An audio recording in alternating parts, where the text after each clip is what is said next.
கேட்பதற்கு எங்களுடைய காதுகளையும் எங்களுடைய சிந்தைகளையும் எங்களுடைய செவிகளையும் நீர் திறந்தருளுவீராக நான் ஜெபிக்கிறப்பா. உங்கள் வார்த்தை இல்லைன்னா எங்கள் வாழ்க்கையில் எதுவுமே நடக்க முடியாது. உங்களுடைய வார்த்தை தான் எங்கள் வாழ்க்கையில் விடுதலையும் சுகத்தையும் பலனையும் ஆண்டவரே ஜீவனையும் கொடுக்க முடியும். அந்த வார்த்தையை நாங்கள் கேட்க ஆண்டவரை கேட்கிறதற்கு தீவிரம் உள்ளவர்களாய் நாங்கள் இருக்க நீர் உதவி செய்வீராக. எங்களுடைய எண்ணங்களை திறந்தருளுவீராக. Give us concentration to know and learn your word lord. அப்பா, இங்கே இருக்கிற ஒவ்வொருத்தரும் உடைய கரத்தில் ஒப்பு கொடுக்குறேன். இயேசுவின் நாமத்தில் கேட்கிறோம் நல்ல பிதாவே, ஆமென். ஹல்லேலூயா, ஹல்லேலூயா. இந்த நாளில் உங்களோடு கூட தேவனுடைய சத்தம் அல்லது தீர்க்க தரிசனம் அல்லது கர்த்தருடைய வார்த்தை என்ற தலைப்பிலிருந்து நான் உங்களோட பேச போகிறேன். நீங்கள் நினைக்கலாம், ஏன் சிஸ்டர் கர்த்தருடைய சத்தம்ன்றது வேற வார்த்தை, தீர்க்க தரிசனம்ன்றது வேற வார்த்தை, தேவனுடைய வார்த்தை என்பது வேற வார்த்தை. ஆனால் ஏன்னா அல்லது அல்லது அல்லதுன்னு போடும்போது நம்ம என்ன சொல்கிறோம் அப்படின்னா, இது இல்லைனா அது இல்லைனா அது, அதாவது ஒரு இடத்துல எதை வேணால் ரீப்ளேஸ் பண்ணலான்னு அர்த்தம். கரெக்டுங்களா? ஸோ இந்த இடத்துல கர்த்தருடைய சத்தம், தேவனுடைய வார்த்தை, தீர்க்க தரிசனம் என்ற ஒரு காரியம், இந்த மூணுமே தேவன் இல்லாமல் உருவாக முடியாது. ஆமென். இது மூணுமே தேவன் என்ற ஒரு காரியம் இல்லைன்னா, ஆண்டவர் என்ற ஒருவர் இல்லைன்னா இது என்ன பண்ண முடியாது, உருவாக முடியாது. ஸோ அதனால இந்த இந்த இந்த மூன்று வார்த்தைக்கும் பொதுவான எபிரேய வார்த்தை ஒன்று இருக்கிறது. அது என்ன வார்த்தை அப்படின்னா குவால் அப்படின்னு சொல்லுவாங்க. QAL, குவால். அதாவது Q வந்து சைலண்ட்ல போயிடும், ஆல் அப்படின்னு மட்டும்தான் சொல்லுவாங்க. அப்படின்னா என்ன அர்த்தம்? குவால் ஆர் ஆல் அப்படின்னா என்ன அர்த்தம் அப்படின்னா தேவனுடைய வார்த்தை. அதாவது இந்த குவாலுக்கு இன்னொரு வார்த்தை தான் லோகோஸ்ன்னு சொல்லுவாங்க. என்ன சொல்லுவாங்க? லோகோஸ். லோகோஸ் அப்படின்னா என்னன்னா உருவாக்கக்கூடிய அல்லது அழிக்கக்கூடிய பவர் உடைய வார்த்தை. ஆமென். உருவாக்கக்கூடிய அல்லது அழிக்கக்கூடிய பவர் உடைய வார்த்தை. ஹல்லேலூயா. அப்போ இன்னைக்கு நாம கேட்கிற இந்த கர்த்தருடைய சத்தமானது நம்மளுடைய வாழ்க்கையை, நம்மளுடைய தருணங்களை, நம்மளுடைய சூழ்நிலையை, நம்மளுடைய ஜீவனை உருவாக்க வல்லமை உடையதா இருக்கிறது. ஆமென், ஆமென். எவ்வளோ பேர் நம்புறீங்க கர்த்தருடைய வார்த்தை நம்முடைய வாழ்க்கையில் விடுதலையை கொண்டு வரும்? ஆமென். அப்போ இங்க வாய்ஸ் அல்லது ப்ராஃபஸி அல்லது வேர்டு, வார்த்தை அப்படின்னு சத்தம், வார்த்தை அல்லது தீர்க்க தரிசனம் என்பதை நான் பற்றி பேசும் பொழுது எதை பேசுறேன்னா, தேவனிடத்திலிருந்து வருகிற அந்த சத்தத்தையும், தேவனிடத்திலிருந்து வருகிற அந்த வார்த்தையும், தேவனிடத்திலிருந்து வருகிற தீர்க்க தரிசனத்தையும் பற்றி தான் நாம் என்ன பண்ண போறோம், இன்னைக்கு பார்க்க போகிறோம். அதற்கு முன்பதாக ஒரு வசனத்தை வாசிக்கலாம். 2 பேதுரு 1ஆம் அதிகாரம் 20வது 21வது வசனம். 2 பேதுரு 1ஆம் அதிகாரம் 20 21வது வசனம். வேதத்தில் உள்ள எந்த தீர்க்க தரிசனமும் சுய தோற்றமான பொருளுடையதாய் இராதென்று நீங்கள் முந்தி அறிய வேண்டியது. தீர்க்க தரிசனமானது ஒரு காலத்திலும் மனுஷனுடைய சித்தத்தினாலே உண்டாகவில்லை. தேவனுடைய பரிசுத்த மனுஷர்கள் பரிசுத்த ஆவியினாலே ஏவப்பட்டு பேசுகிறார்கள். ஆமென், ஆமென். இந்த 20வது வசனத்துல கவனிச்சிங்க அப்படின்னா, வேத வசனத்தில் உள்ள எந்த தீர்க்க தரிசனமும் சுயமான ஒரு சிந்தையோடு, ஒரு பொருளோடு எழுதப்படலை, கொடுக்கப்படலை. ஆமென். கர்த்தருடைய வார்த்தை, அதாவது இங்க நம்ம வாசிக்க போற எல்லா வசனத்திலும் நீங்க எங்கெல்லாம் தேவனுடைய வார்த்தை என்ற வேர்டை பார்க்குறீங்களோ அங்கெல்லாம் தீர்க்க தரிசனம் அல்லது சத்தம்னு கூட நீங்க என்ன பண்ணிக்கலாம், ரீப்ளேஸ் பண்ணிக்கலாம். இல்லை எங்கெல்லாம் தேவனுடைய சத்தம் என்று இன்னைக்கு நான் சொல்ல போகிற எல்லா வசனத்திலும் எங்கெல்லாம் சத்தம் என்றோ இல்லை தீர்க்க தரிசனம் என்றோ அல்லது தேவனுடைய வார்த்தை என்றோ நீங்க வேர்டை வாசிக்கிறீங்களோ அங்கெல்லாம் இதை எல்லாம், இந்த 3 காரியத்தையும் நீங்க என்ன பண்ணிக்கலாம், ரீப்ளேஸ் பண்ணிக்கலாம். அப்போ இந்த வசனத்தை கவனிக்கணும். கர்த்தருடைய வார்த்தையானது, கர்த்தருடைய தீர்க்க தரிசனமானது, கர்த்தருடைய சத்தமானது ஒரு நாளும் சுயத்திற்காக வெளிப்படாது. ஹல்லேலூயா, ஹல்லேலூயா.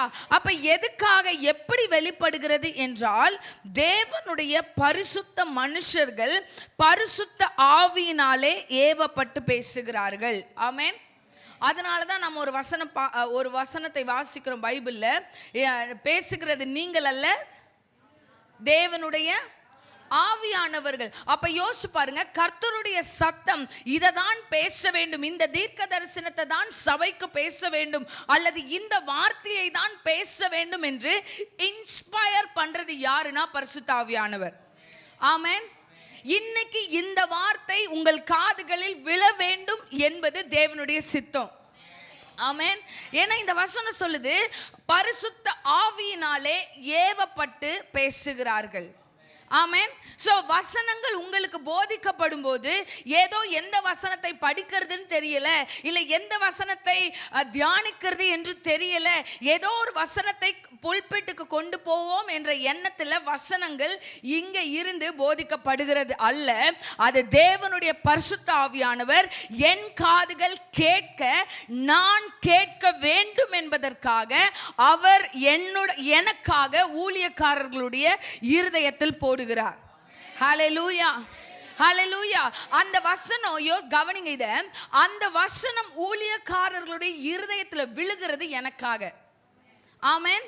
அந்த வார்த்தையை, அந்த சத்தத்தை, அந்த தீர்க்க தரிசனத்தை ஊழியக்காரர்கள் கேட்கிறது எனக்காக. ஆமென்.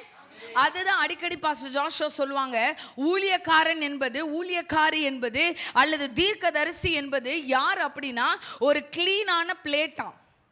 கிளீனான பிளேட்டாம். யோசிச்சு பாருங்க, பசியா வரவன் பிளேட்டை சாப்பிடுவானா, இல்ல பிளேட் மேல இருக்கிற சாப்பாடை சாப்பிடுவானா? பிளேட் மேல இருக்கிற சாப்பாடு. தேவன் அந்த சாப்பாடு, அந்த மன்னாவை, அந்த வார்த்தையை, அந்த தீர்க்க தரிசனத்தை அந்த பிளேட்ல போடுறது எதற்காகனா, பசியாய் வருகிறவர்கள் உண்பதற்காக. ஹல்லேலூயா. தேவன் எனக்காய் பேசுகிற வார்த்தை எனக்கு அப்படின்றத நான் அறியணும். இன்னொன்று, வருகிற வார்த்தை பரிசுத்த ஆவியானவர் கொடுத்ததினால் வருகிறது என்பதையும் நான் அறியணும். ஆமென். நல்லா தெரிஞ்சுக்கணும், நம்ம என்னன்னா சபைக்கு வருவது ஒரு மதத்தின் ஒரு காரியத்தை நிறைவேற்றுவதற்காக அல்ல.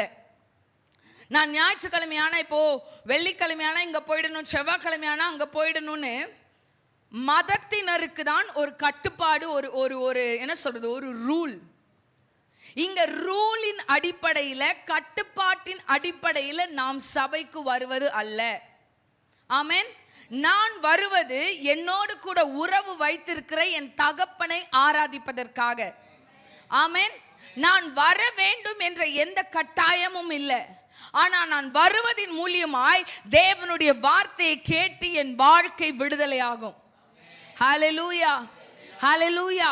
சோ நான் ஒரு ஆண்டவருக்கு ஒரு பெனிஃபிட் செய்யல நான் சர்ச்சுக்கு வர்றதன் மூலியமாய், இல்ல கர்த்தருடைய வார்த்தையை நான் காது கொடுக்க கேட்கறதுனால நான் மற்றவர்களுக்கோ போதகருக்கோ இல்ல என்னை அழைக்கிறவர்களுக்கோ நன்மை செய்யல. ஆமென். கர்த்தருடைய வார்த்தையை கேட்டா யாருக்கு நல்லது? எனக்கு நல்லது. கர்த்தருடைய வார்த்தையை கேட்டா எனக்கு நல்லது. இப்போ ஒரு பழமொழி சொல்லுவாங்கல்ல, அவன் பசிக்க அவன் தான் சாப்பிடணும். நான் பிரியங்கா உனக்கு பசிக்குதா, நான் சாப்பிட்டேன், நீ கவலைப்படாதன்னு சொல்ல முடியுமா? ஆமென். சோ அப்படிதான் நிறைய பேர் என்ன பண்ணுவோம் அப்படின்னா, எனக்காக ஜெபம் பண்ணிக்கோங்கன்னு சொல்லுவோம். தப்பு இல்லை, ஜெபிக்க சொல்லுகிறது தப்பு இல்லை. மற்றவர்களை நமக்காய் மன்றாட சொல்லுவதோ, இன்டர்செசரி பிரேயர்ல இருக்க சொல்லுவதோ தவறு இல்லை. ஆனா அவங்க சாப்பிடுறதின் மூலியமாய் என் பசி நீங்கிவிடும் என்று நினைப்பது தவறு. ஆமென், ஆமென். என்னுடைய குடும்பத்தின் ஆசீர்வாதத்திற்கு, என்னுடைய விடுதலைக்கு, என்னுடைய தேவன் எனக்காய் வைத்திருக்கிற நோக்கங்களை நான் தெரிவதற்கு, எனக்காய் என் தாய் கூட சபைக்கு வர முடியாது, எனக்காய் என் கணவன் வர முடியாது. ஹல்லேலூயா. பரிசுத்த ஆவியானவரால் ஏவப்பட்டு எனக்காய் கொடுக்கப்படுறது கர்த்தருடைய வார்த்தை. ஹல்லேலூயா. சரி, இந்த கர்த்தருடைய வார்த்தையை, கர்த்தருடைய சத்தத்தை, கர்த்தருடைய தீர்க்க தரிசனத்தை கேட்கறதுனுடைய இம்பார்ட்டன்ஸ் என்ன அப்படின்னு சில வசனங்கள்ல நம்ம பார்க்க போகிறோம். நீதிமொழிகள் 29ஆம் அதிகாரம் 18வது வசனம். தீர்க்க தரிசனம் இல்லாத இடத்தில் ஜனங்கள் சீர்கெட்டு போவார்கள். வேதத்தை காக்கிறவனோ பாக்கியவான். கவனிக்கிறீங்களா? தீர்க்க தரிசனம் இங்கிலீஷ்ல எப்படி வருதுன்னா, where there is no vision, பிராக்கெட்ல no revelation of God and his word. Amplified வெர்ஷன்ல இங்கிலீஷ்ல ரெஃபர் பண்றவங்க ஆம்பிளிஃபைட்ல பாருங்க.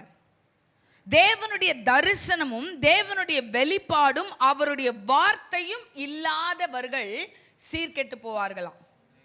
ஆமென். புரியுதா நான் சொல்றது? தீர்க்க தரிசனம் இல்லாத இடம் சீர்கெட்டு போகும் நம்ம ஈஸியா சொல்லிடுறோம்ல. நான் சொன்ன ஞாபகம் இருக்கா? சத்தம், வார்த்தை, தீர்க்க தரிசனம், 3 காரியத்தையும் எல்லாவற்றிற்கும் என்ன பண்ணலாம்? ரீப்ளேஸ் பண்ணலாம்னு சொன்ன ஞாபகம் இருக்கா? இப்ப கவனிங்க, தீர்க்க தரிசனம் கர்த்தருடைய வார்த்தை மைக்கேலுடைய வாழ்க்கையில இல்லைன்னா, கர்த்தருடைய சத்தம் பாபு பிரதருடைய வாழ்க்கையில இல்லைன்னா, கர்த்தருடைய தீர்க்க தரிசனம் கென்னடி அங்கிளுடைய வாழ்க்கையில இல்லைன்னா, நாம் என்ன பண்ணிடுவோம்?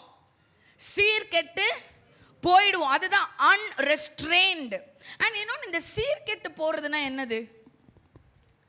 ஆக்சுவலி சீர்கெட்டு போறதுன்னா என்ன வார்த்தை அப்படின்னா, இந்த ஆடு மேய்க்கிறத பார்த்துருக்கீங்களா?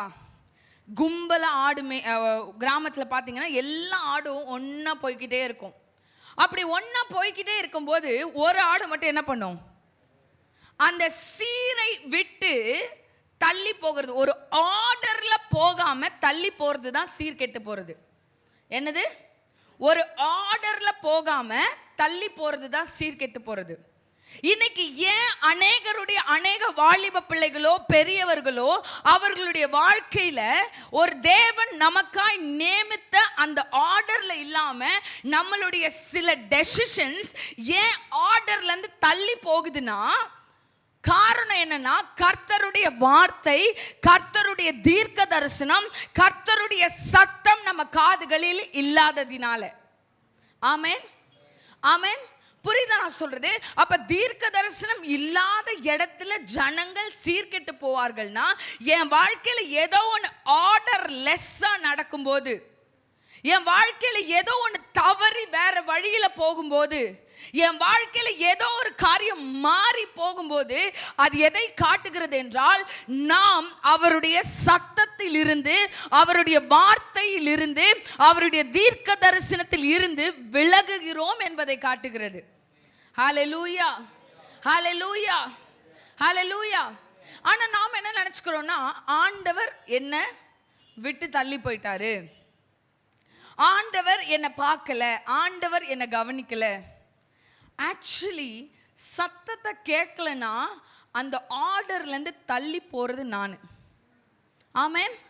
அப்போ இப்படி அந்த லைனை இப்படி வாசிங்க, நான் சீர் கெட்டு போகாமல் சீராய் அந்த ஆர்டர்ல தேவன் வைத்திருக்கிற நோக்கத்துல நான் நடக்க வேண்டும் என்றால், எனக்கு தேவனுடைய சத்தம், தேவனுடைய வார்த்தை, தேவனுடைய தீர்க்க தரிசனம் ஒவ்வொரு நாளும், ஒவ்வொரு நேரமும், ஒவ்வொரு முடிவெடுத்தலிலும் தேவை. ஹல்லேலூயா, ஹல்லேலூயா. அதனால தான் இங்கிலீஷ்ல where there is no vision, no revelation of God and his word, people unrestrained ஆவறாங்கன்னு போட்டு இருக்கிறது. ஆமென். அடுத்து சரி, கீழே அந்த 18வது வசனத்திலேயே கீழே பாருங்களேன், வேதத்தை காக்கிறவனோ பாக்கியவான். புரியுதா? ஒருத்தன் வாழ்க்கையில வார்த்தையை காத்து நடந்தானா அவன் யாரா? ஏன்னா அவனுக்கு வழி தெரியாம போகவே போகாதுல்ல. வார்த்தையை கேட்டுக்கிட்டே இருக்கான், தீர்க்க தரிசனத்தை கேட்டுக்கிட்டே இருக்கான், கர்த்தருடைய சத்தத்தை கேட்டுக்கிட்டே இருக்கான். அப்போ அவன் கர்த்தருடைய வார்த்தையும் சத்தத்தையும் தீர்க்க தரிசனத்தையும் கேட்கும் போது அவன் என்ன பண்ணுவான்? அதே ஆர்டர்ல சீராய் போவான். அப்ப அவன் பாக்கியவான். ஹல்லேலூயா, ஹல்லேலூயா. அப்ப என் வாழ்க்கையில தேவன் எனக்காய் நியமித்த சீரில், ஆர்டரில், பர்பஸில், டெஸ்டினியில் நான் நடக்க வேண்டும் என்றால் எனக்கு தேவனுடைய சத்தம் தேவை. ஆமென். யோசிச்சு பாருங்க, அன்றன்று உள்ள மன்னான்னு சொல்றோம். என்ன சொல்றோம்? அன்றன்று உள்ள மன்னா. அன்றன்று உள்ள மன்னான்னு நினைக்கும் போது நமக்கு சோறு தான் ஞாபகம் வருது. அன்றென்று உள்ள மண்ணா நினைக்கும் போது நமக்கு என்னதான் ஞாபகம் வருது? 3 வேளையில ஒரு வேளை தப்பிட்டா கூட எனக்கு ஒரு நபர் தெரியும், எனக்கு வெடவெடன் வருது, எனக்கு மயக்கமா வருது, எல்லா வார்த்தையும் யூஸ் பண்ணுவாங்க. அந்த ஒரு மணி நேரம் இல்லை 15-20 நிமிஷம் அவர்களுக்கு அந்த உணவு உண்ணாம தவறிட்டா, நான் கேட்குறேன், அது தப்பு கிடையாது. நம்ம பாடி அப்படிதான் மேட் ஆயிருக்கு. 3 வேளை இல்லை 4 வேளை சாப்பிடுகிறது, அதுதான் நம்மளுடைய ஃபியூவல். அதை வச்சு தான் நம்ம ஓடுகிற அளவுக்கு தான் நம்ம பாடி மேட் ஆயிருக்கு. பட் கேள்வி என்னன்னா, இதே வெடவெடப்பையும் இதே கஷ்டத்தையும் தேவனுடைய வார்த்தை எனக்குள்ள இல்லைன்னா உங்களால உணர முடியுதா? ஏன்னா சரீரம் தான் உணவினால் ஓடும்படி உண்டாகி இருக்கிறது, ஆனால் ஆவி தேவனுடைய வார்த்தையினால் ஓடும்படி உண்டாயிருக்கிறது. ஹல்லேலூயா, ஹல்லேலூயா. அப்ப என் ஆவியில வார்த்தை இல்லை என்பது, ட்ரையா இருக்கிறேன் என்பது தெரியணும். நான் ட்ரையா இருக்கிறேன், என் ஆவி ட்ரெயின் ஆயிருக்கு, என்னுடைய ஆவியில கர்த்தருடைய வார்த்தை இல்லை என்பது ஒரு மனுஷனுக்கு தெரியணும். அதை கண்டுபிடிக்க தெரியணும். சுகர் லோ ஆகுது, பிபி லோ ஆகுதுன்னா எவ்வளோ பேரால கண்டுபிடிக்க முடியும்? ஆக்சுவலி ஏனோ தெரியல, என்னுடைய 12ஆம் கிளாஸ்ல இருந்து எனக்கு எப்பவுமே லோ பிபி. ஆனால் கொஞ்சம் ஆல்ரெடி சும்மாவே ஒரு 90-70 தான் இருக்கும். ஆனால் எப்பயாவது அந்த 90 ஒரு 80 இல்லை 85 குறைஞ்சா கூட எனக்கு ஒரு மாதிரி கிருன்னு வந்துடும். அப்பா நான் உட்கார்றேன்ப்பான்னு சொல்லிடுவேன். யோசிச்சு பாருங்க, அவ்வளோ பாடியோடைய ஸ்டெபிலிட்டி நம்மளுடைய சிந்தைக்கு தெரியுதுல்ல. உங்களுடைய ஆவியினுடைய ஸ்டெபிலிட்டியை நீங்க புரிஞ்சு வச்சிருக்கீங்களா? ஏன்னா வசனம் சொல்லுது, வேதத்தை காக்கிறவனோ பாக்கியவான், தேவனுடைய சத்தத்தை கேட்கிறவர்கள் பாக்கியவான்கள், தேவனுடைய தீர்க்க தரிசனத்தை கேட்கிறவர்கள் பாக்கியவான்கள், தேவனுடைய வார்த்தையை கேட்கிறவர்கள் பாக்கியவான்கள். அடுத்து 19வது வசனத்தினுடைய முதல் லைன் எனக்கு ரொம்ப பிடிக்கும். அடிமையானவன் வார்த்தையினாலே அடங்கான். கவனிக்கிறீங்களா? அடிமையானவன் வார்த்தையினால, கேக்குதா? A servant will not be corrected by words alone. அப்ப யாருக்கு கர்த்தருடைய வார்த்தை உரைக்கவே கிரண், யாருக்கு கர்த்தருடைய வார்த்தை உரைக்கவே உரைக்காதுன்னா அடிமையா இருக்கிறவனுக்கு. சிந்தையில் அடிமை இல்ல எதில வேணா இருக்கலாம், அடிமையா இருக்கிறவனுக்கு காதுக்குள்ள வார்த்தை போகவே போகாது. நீங்க கவனிச்சிருக்கீங்களான்னு எனக்கு தெரியல, பட் நிறைய பேரை அநேக இடங்கள்ல பிரசங்கம் பண்ணின எக்ஸ்பீரியன்ஸ்ல சொல்றேன், நிறைய பேருக்கு வார்த்தையை கேட்கும் போது தான் தூக்கம் வரும்.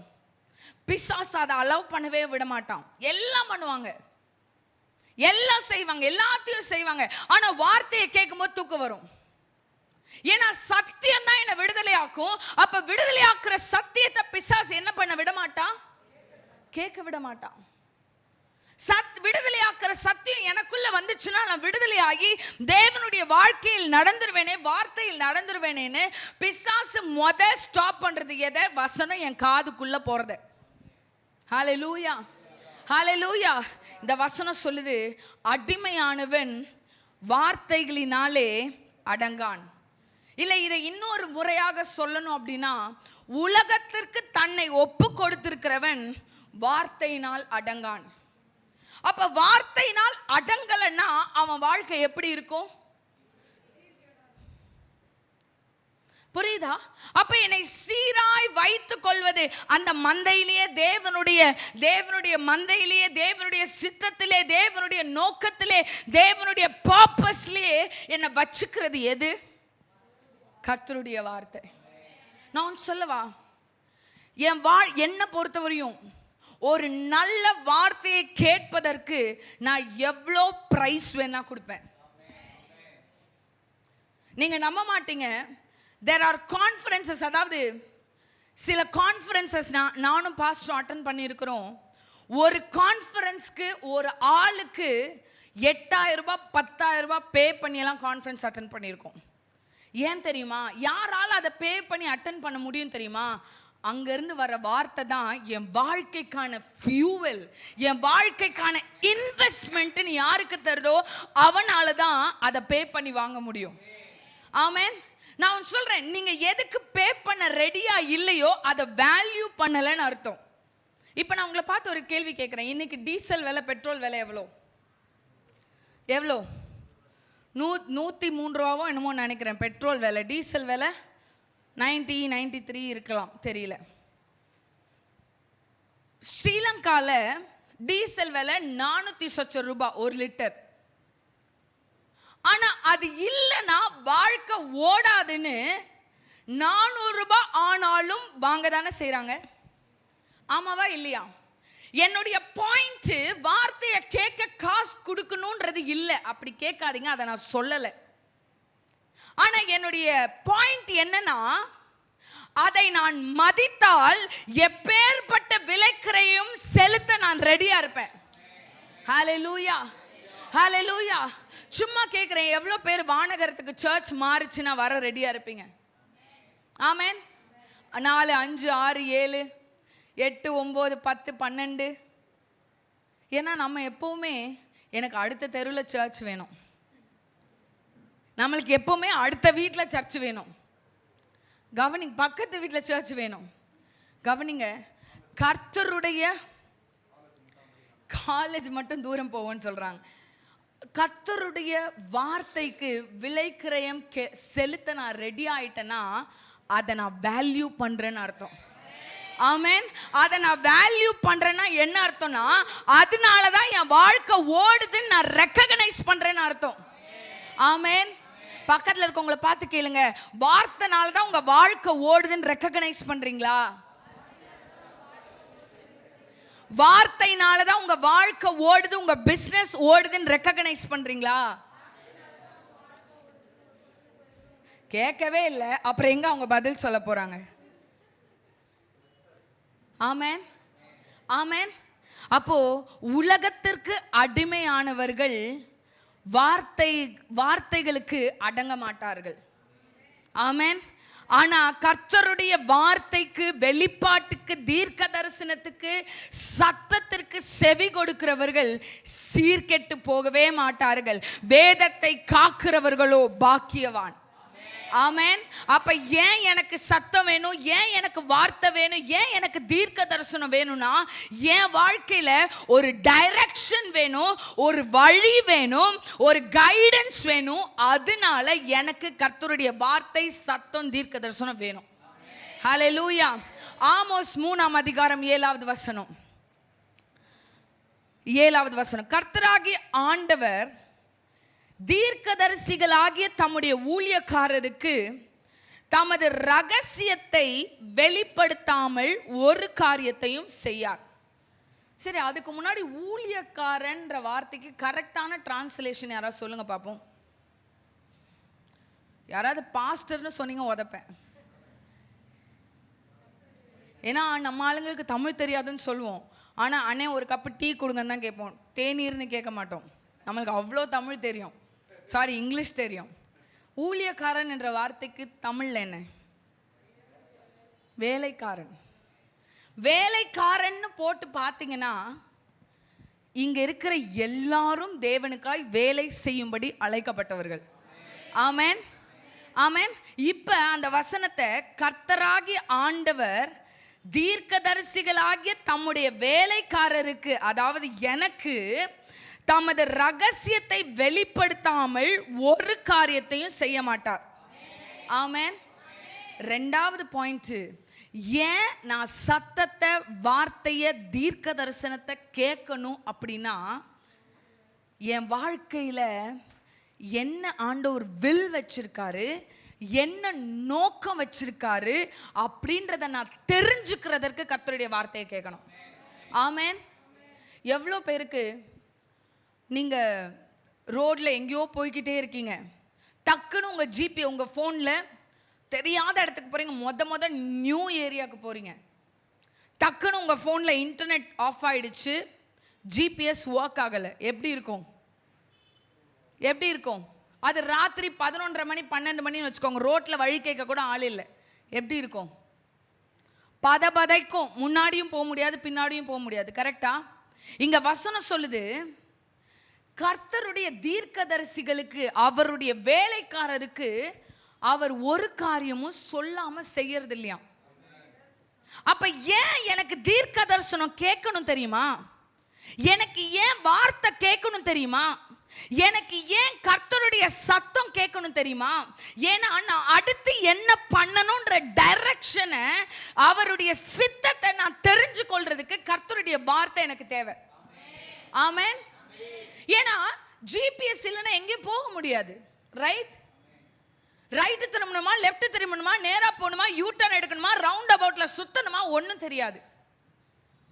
எனக்கு தேவனுடைய சித்தம் வெளிப்படுத்துகிறதற்கு கர்த்தருடைய வார்த்தை தேவை. அடுத்து 28வது வசனம் பாருங்க. சிங்கம் கெர்ச்சிக்கிறது, யார் பயப்படாது இருப்பான்? கர்த்தராகிய ஆண்டவர் பேசுகிறார், யார் தீர்க்க தரிசனம் சொல்லாது இருப்பார்? ஆமென், ஆமென். நான் சொல்லவா, உங்களுக்கான வார்த்தையை கேட்க ஆரம்பிக்கணும், அப்புறமா மற்றவங்களுக்காக நம்ம கேட்க ஆரம்பிக்கலாம். நான் என்ன பண்ணக்கூடாதுன்னா, மோனிகா கர்த்தர் சொல்லுகிறார் அப்படின்னு மோனிகாக்கு தீர்க்க தரிசனம் வேகமா சொல்றது, ஆனா என்னுடைய சூழ்நிலையில எனக்கு என்ன பண்றதுன்னு தெரியலனா, புரியுதா நான் சொல்றது? தீர்க்க தரிசனம் என்பது ஏன் காதுக்கு ஏன் டைரக்ஷனை நான் தெரிஞ்சுக்கிறதுக்கு. அதுக்கு தான் மேல வசனம் சொல்லுது, அவருடைய ஊழியக்காரனுக்கு என்ன பண்ணுவேன்னு சொல்லாம செய்ய மாட்டாரு.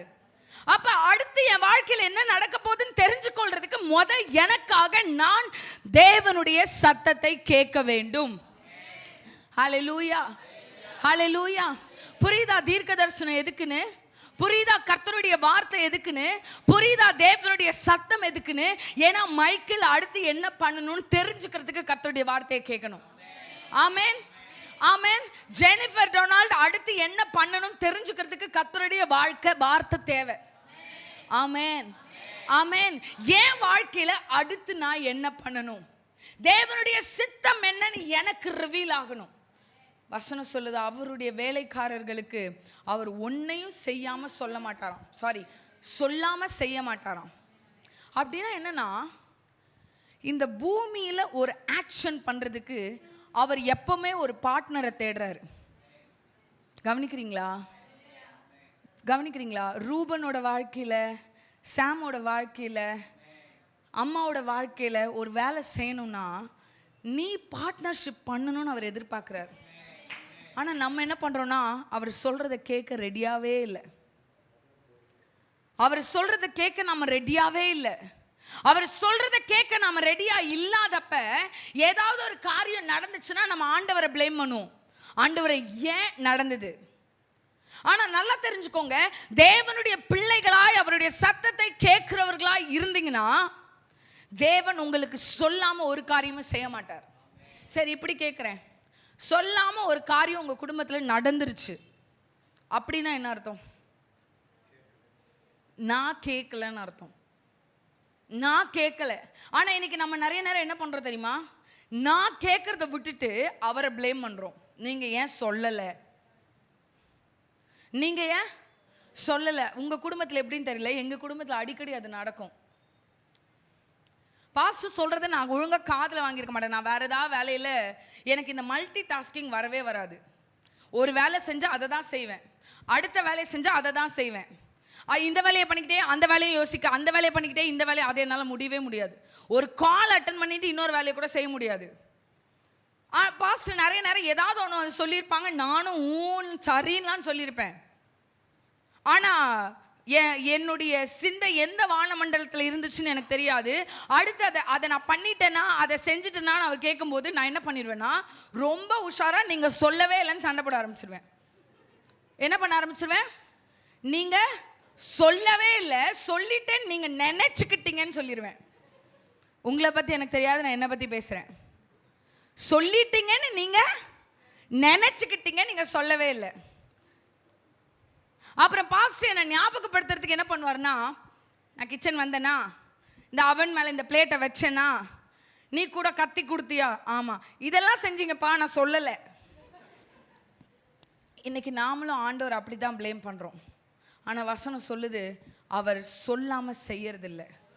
அவர் சொல்லாமல் எதையும் செய்யறதில்லை. கர்த்தருடைய சத்தம் என் காதுக்கு கேட்கலனா மேபி நான் பிஸியா இருந்திருக்கேன், அவருக்கு என் காதை கொடுக்காம என் சிந்தைய வேற எங்கேயோ அழைச்சிக்கிட்டு இருந்திருக்கேன், என் காதை அவருக்கு கொடுக்காம. ஹல்லேலூயா, ஹல்லேலூயா.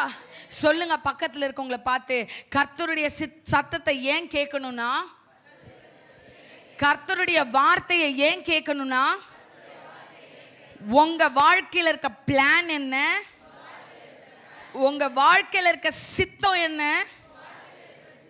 அப்படின்னு தெரிஞ்சுக்கிறதுக்கு அவருடைய சத்தத்தை கேளுங்க.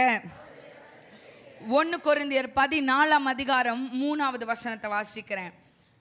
தீர்க்க தரிசனம் சொல்லுகிறவனோ மனுஷருக்கு பக்தி விருத்தியும் புத்தியும் ஆறுதலும் உண்டாகத்தக்க பேசுகிறான். But on the other hand, the one who prophesies speaks to the people for edification, to promote their spiritual growth. பக்தி விருத்தின்னு இருக்குல்ல, பக்தி விருத்தினா என்னன்னா ஸ்பிரிச்சுவல் growth, ஆவிக்குரிய வளர்ச்சி. என்னது? ஆவிக்குரிய வளர்ச்சி. அப்ப தீர்க்க தரிசனம் அல்லது கர்த்தருடைய வார்த்தை அல்லது தேவனுடைய சத்தம் எனக்கு ஏன் வெளிப்படுது? எனக்கு ஏன் வெளிப்படுது? ஆவிக்குரிய விதத்துல நான் வளருவதற்காக கர்த்தருடைய வார்த்தை எனக்கு வெளிப்படுது. நான் ஏன் சர்ச்சுக்கு வரேன்? நான் சர்ச்சுக்கு போனா கடவுளுக்கு ஒரு நன்மை செய்யறேன்றதுக்காக நான் சர்ச்சுக்கு வரல. நான் சர்ச்சுக்கு வரேன் ஏன்னா என் தேவனுக்கு நான் நன்மை செய்யறேன். நிறைய நேரத்தில் நாம யோசிக்கிறோம், அண்ணன் கூப்பிடுறாங்க, அக்கா கூப்பிடுறாங்க, இதை செய்ய சொல்றாங்க, அதை செய்ய சொல்றாங்க, நான் சர்ச்சுக்கு வரேன். கவனிங்க, நான் சபைக்கு வருவது தீர்க்க தரிசனத்தை, சத்தத்தை, வார்த்தையை கேட்கறதுனால நான் பக்தி விருத்திக்குள்ளாக தேவனுடைய ஆவியில நான் வளர முடிகிறதற்காக நான் வருகிறேன். It promotes my spiritual growth. ஆமென். பக்கத்தில் இருக்கவங்கள பார்த்து சொல்லுங்க, யாருக்காகவும் சர்ச்சுக்கு வராதீங்க, யாருக்காகவும் சர்ச்சுக்கு வராமையும் இருக்காதீங்க. ஆமென். நிறைய நேரத்தில் இங்கே இருக்கிறவங்க இல்லை, பட் நிறைய கேள்விப்பட்டிருக்கேன். என்னன்னா, அந்த சிஸ்டருக்கும் எனக்கும் சண்டை, அந்த சிஸ்டர் என்னை தப்பா பேசிட்டாங்க, நான் எங்க வர மாட்டேன். அப்ப சிஸ்டருக்காகவா வரீங்க? இல்ல.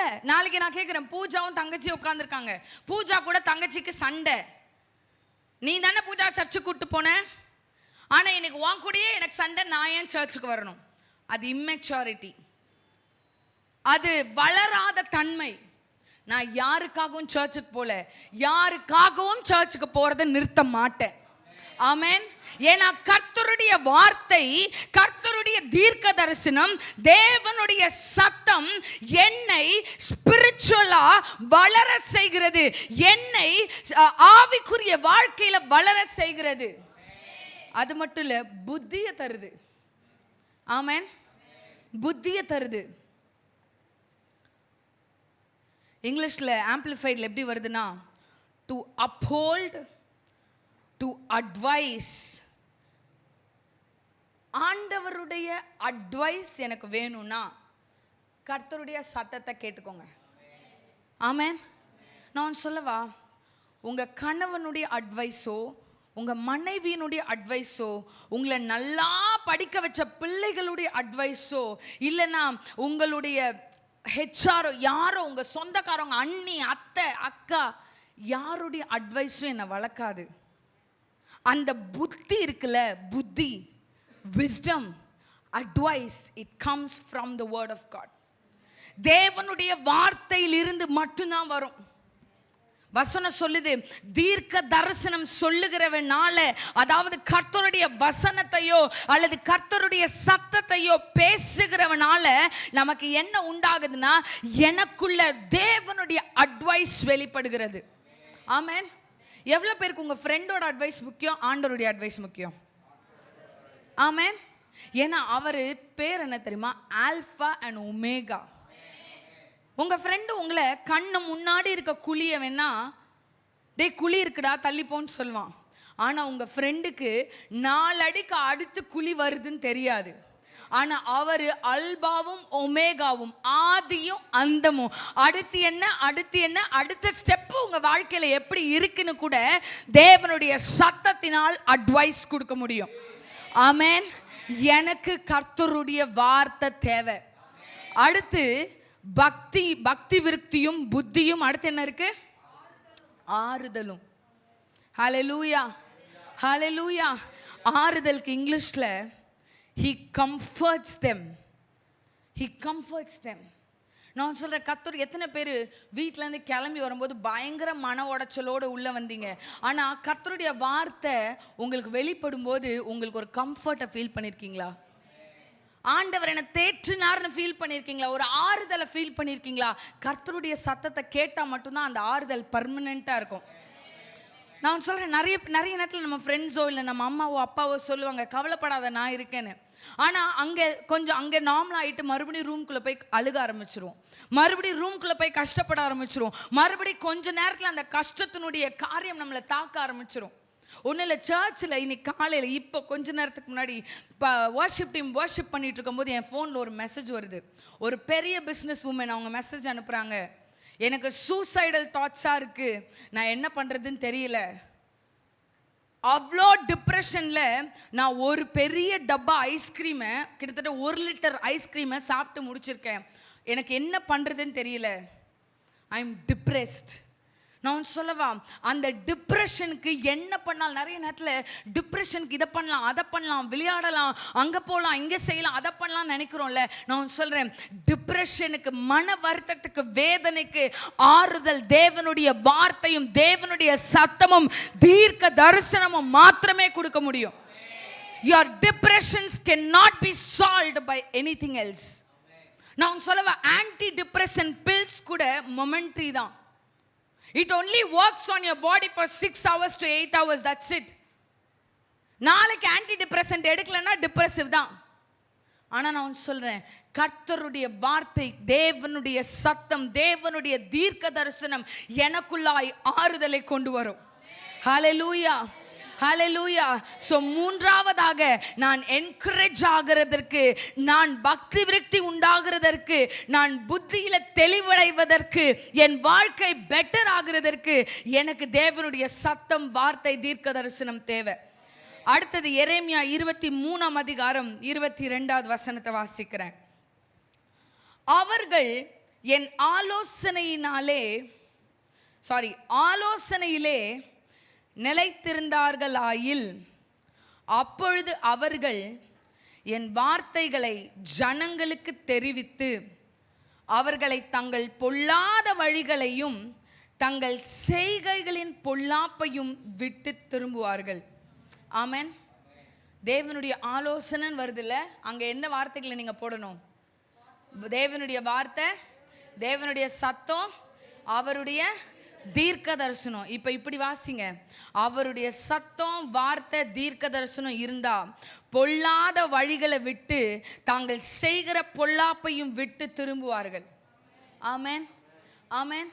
நான் சொல்லவா, ஜஸ்ட் பிகாஸ் உங்க நண்பர்களோ உங்களுக்கு தெரிந்தவர்களோ பண்ணுகிறதுனால் அதை நாமும் பண்ணணும்னு அவசியம் இல்லை.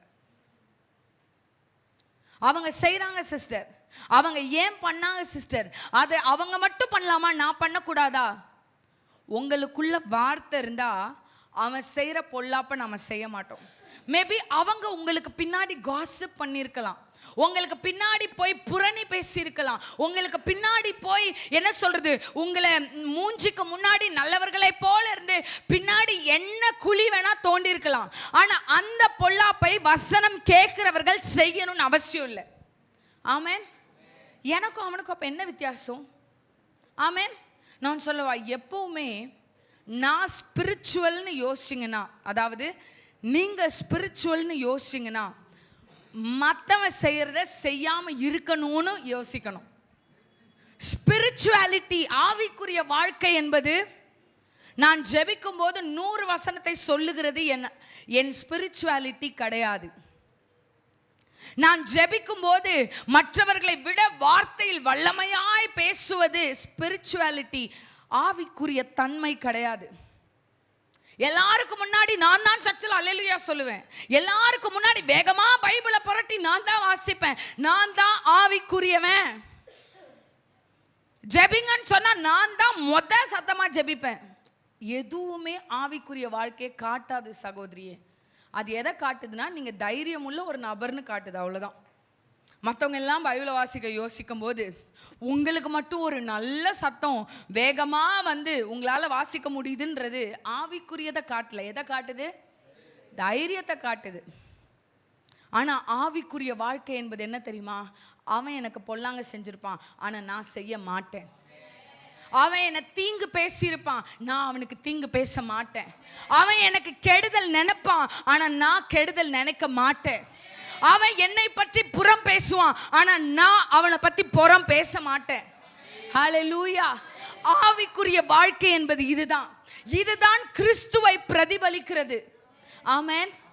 ஆவிக்குரிய வாழ்க்கை என்பது உள்ளால நான் எப்படி இருக்கிறேனோ அதுதான். ஆமென், ஆமென். அந்த வசனம் சொல்லுது, அந்த ஆலோசனையில நடந்தானா பொல்லாத வழிகளையும் தாங்கள் செய்கைகளின் பொல்லாப்பையும் விட்டு திரும்புவார்கள். ஆமென். ஏன் கர்த்தருடைய வார்த்தையை, ஏன் கர்த்தருடைய வசனத்தை, ஏன் தீர்க்க தரிசனத்தை ஞாயிற்றுக்கிழமை உட்காந்து கேட்குறோம் தெரியுமா?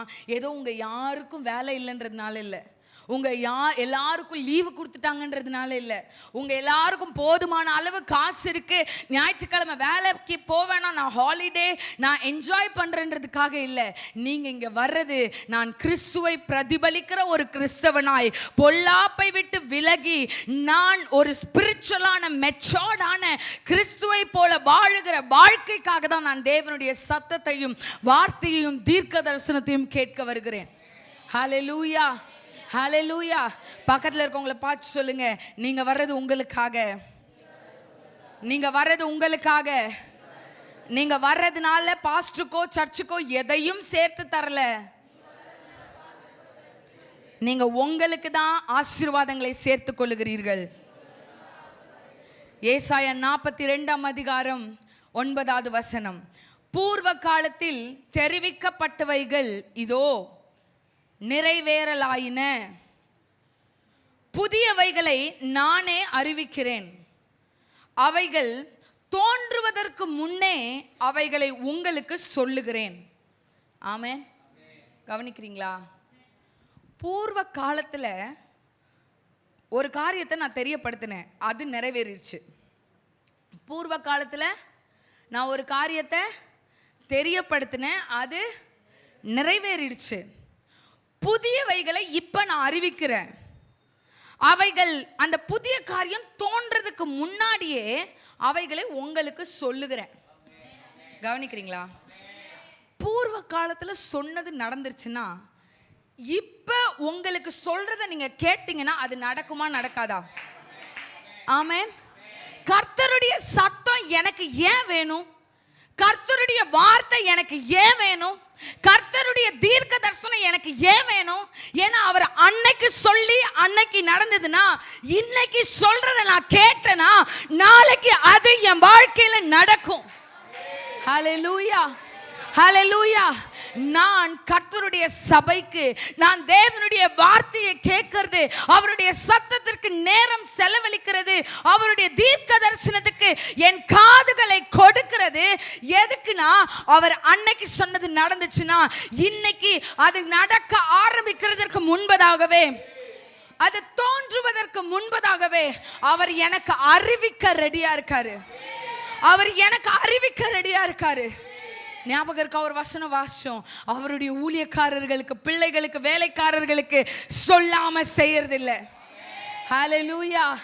எவ்வளோ பேருக்கு நாளைக்கு நடக்கிறத இன்னைக்கு ஆண்டவர் சொல்லணும், அதை நான் கேட்கணும். ஹல்லேலூயா. நான் சொல்றேன், உங்க வாழ்க்கையில வெளிப்பட போகிற காரியங்களை நீங்க கேட்கணும்னா நீங்க வர வேண்டிய இடம் தேவனுடைய சபை. ஹல்லேலூயா. எல்லாரும் எழுந்து நிற்கலாமா? இன்னைக்கு எல்லாரும் எழுந்து நின்று, தேவனுடைய வார்த்தை எதுக்காக, தேவனுடைய சத்தம் எதுக்காக, தேவனுடைய தீர்க்க தரிசனம் எதற்காகன்னு கேட்டோம். ஆண்டவர்கிட்ட சொல்லுங்க, ஆண்டவரே உம்முடைய வார்த்தை வெளிப்படுகிற இடத்துல என் காதுகளை நான் திறந்து என்னை நான் வைத்துக்கொள்ள நீர் உதவி செய்யுங்க ஆண்டவரே. என் காதுகளை திறந்து நான் வைத்துக்கொள்ள எனக்கு உதவி செய்யுங்க. உங்க வார்த்தை தான் என்னை வழி நடத்தும் ஆண்டவரே. உங்க வார்த்தை தான் எனக்கான எதிர்காலத்தை ரிவீல் பண்ணும் ஆண்டவரே. உங்க வார்த்தை தான் என்னை பொல்லாப்பின் வழியிலிருந்து காப்பாற்றும் ஆண்டவரே. உம்முடைய வார்த்தை தான் என்னை பக்தி விருத்திக்குள்ளாக, புத்திக்குள்ளாக, ஆறுதலுக்குள்ளாக வழி நடத்தும் ஆண்டவரே. உம்முடைய வார்த்தை நீர் எனக்கு வைத்திருக்கிற சித்தத்தை வெளிப்படுத்தும் ஆண்டவரே. உம்முடைய வார்த்தை எனக்கான கைடன்ஸையும் டைரக்ஷன்ஸையும் தரும் ஆண்டவரே. உம்முடைய வார்த்தையை கேட்க நான் என்னைய பொசிஷன் பண்ண உதவி செய்யுங்க.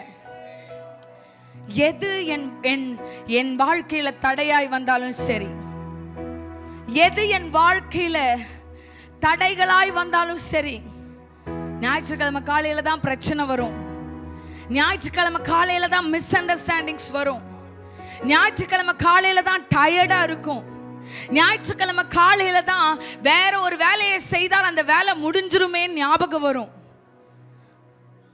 ஆனா அது எல்லாம் பிசாசுனுடைய ட்ரிக்ஸ்ன்றதை நாங்கள் புரிந்து உம்முடைய வார்த்தையை நாங்கள் கேட்க எங்களை நாங்கள் ஒப்பு கொடுக்க உதவி செய்வீராக. We don't come to church so that we can satisfy anybody.